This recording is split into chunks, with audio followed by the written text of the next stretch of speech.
மாவட்ட ஆட்சியர் அலுவலகத்திற்கு சென்று வேட்புமனு தாக்கல் செய்ய திட்டமிட்டிருக்கிறோம்.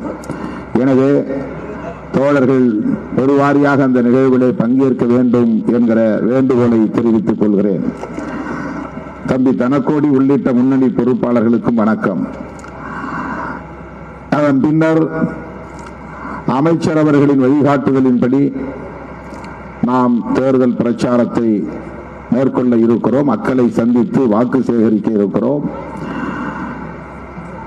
தொகுதியின் இந்த மேற்கு பகுதியில் சில நாட்களும், கிழக்கு பகுதியில் சிதம்பரம், காட்டுமன்னார்குடி, புவனகிரி ஆகிய பகுதிகளில் சில நாட்களும் என்று மாறி மாறி நாம் வாக்குகளை சேகரிக்க திட்டமிட்டிருக்கிறோம்.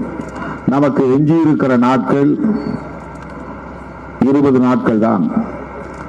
20 நாட்களும் இல்லை, 17 நாட்கள் தான் சரியாக